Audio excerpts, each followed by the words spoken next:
ಬೆಳಗಾವಿ ಜಿಲ್ಲೆಯ ಸೌದತ್ತಿ ತಾಲೂಕಿನ ಕಿಟದಾಳ ಗ್ರಾಮವೀಗ ಅಕ್ಷರಶಃ ರಣರಂಗವಾಗಿದೆ. ಇದಕ್ಕೆ ಕಾರಣ ರಾಯಲ್ ಸೋಷಿಯಲ್ ಕ್ಲಬ್ ಹೆಸರಿನಲ್ಲಿ ತಲೆ ಎತ್ತುತ್ತಿರುವ ಬಾರ್ ಅಂಡ್ ರೆಸ್ಟೋರೆಂಟ್. ಹಳ್ಳಿಯ ಮಹಿಳೆಯರು ಮತ್ತು ರೈತರು ಕಳೆದ 1 ವರ್ಷದಿಂದ ನಮಗೆ ಸಾರಾಯಿ ಬೇಡ, ಸಂಸ್ಕಾರ ಬೇಕು ಎಂದು ಹೋರಾಡ್ತಿದ್ರು. ಅಧಿಕಾರಿಗಳು ಮಾತ್ರ ಕಣ್ಮುಚ್ಚಿಕೊಳ್ತಿದ್ದಾರೆ. ರಾಮದುರ್ಗ ಶಾಸಕ ಅಶೋಕ್ ಪಟ್ಟಣ ಅವರ ಮಾಜಿ ಪಿಎ ಎನ್ನಲಾದ ಕೃಷ್ಣ ಗುದಗೊಪ್ಪ ಎಂಬುವವರು ರಾಜಕೀಯ ಪ್ರಭಾವ ಬಳಸಿ ಗ್ರಾಮಸ್ಥರ ವಿರೋಧದ ನಡುವೆಯೂ ಲೈಸೆನ್ಸ್ ಪಡೆದಿರುವುದು ಜನರ ಆಕ್ರೋಶಕ್ಕೆ ತುಪ್ಪ ಸುರಿದಂತಾಗಿದೆ. ಇತ್ತೀಚೆಗಷ್ಟೇ ಅಬಕಾರಿ ಇಲಾಖೆ ರಾತ್ರಿ ವೇಳೆ ಮದ್ಯದ ವಾಹನ ನುಗ್ಗಿಸಿ ಗ್ರಾಮದಲ್ಲಿ ಉದ್ವಿಗ್ನ ಪರಿಸ್ಥಿತಿ ನಿರ್ಮಿಸಿದ್ದು, ತಹಸೀಲ್ದಾರ್ ಮತ್ತು ಅಬಕಾರಿ ಅಧಿಕಾರಿಗಳು ಜನರ ಜೀವದ ಜೊತೆ ಚೆಲ್ಲಾಟವಾಡುತ್ತಿದ್ದಾರೆ ಎಂಬ ಆರೋಪ ಕೇಳಿಬಂದಿದೆ. ಮಕ್ಕಳ ಭವಿಷ್ಯಕ್ಕಾಗಿ ಬೀದಿಗಿಳಿದಿರುವ ತಾಯಂದಿರು ಮುಂದೆ ಏನಾದರೂ ಪ್ರಾಣ ಹಾನಿಯಾದರೆ ಅದಕ್ಕೆ ಈ ಭ್ರಷ್ಟ ಅಧಿಕಾರಿಗಳೇ ನೇರ ಹೊಣೆ ಎಂದು ಖಡಕ್ ಎಚ್ಚರಿಕೆ ನೀಡಿದ್ದಾರೆ. ಸದ್ಯಕ್ಕೆ ಕಿಟದಾಳ ಗ್ರಾಮಸ್ಥರ ಈ ಹೋರಾಟ ನ್ಯಾಯಕ್ಕಾಗಿ ಹಸಿದಿದೆ.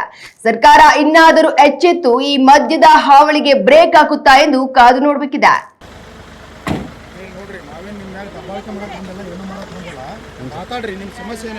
ಸಮಸ್ಯೆ ಎರಡು ಸರ್ ಹೇಳು ಸರ್.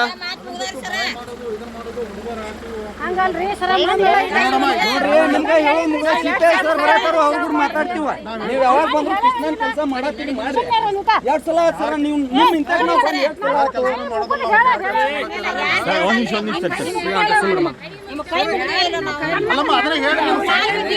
ರಾತ್ರಿ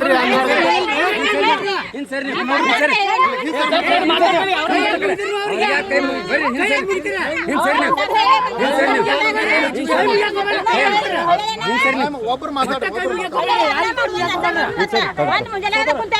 ಸರ್ ಮನ್ ನೀವ ಸಹಿ ಮಾಡ್ಕೊಂಡು ಪಬ್ಲಿಕ್ ಪರ್ಮಿಷನ್ ಕೊಟ್ಟರೆ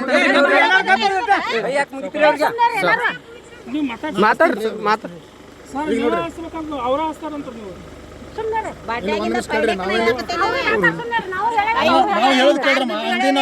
ನೋಡಿಲ್ಲ ಅಂಗಡಿ ಚಾಲ ಮಾಡ್ಸಕ್ ಬಂದಿಲ್ಲ ನಾವು.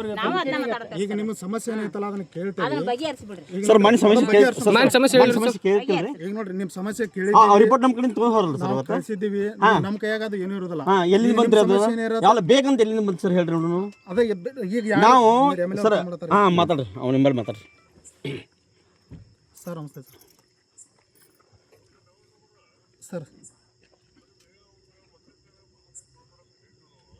ಹಾಂ ಸರ್.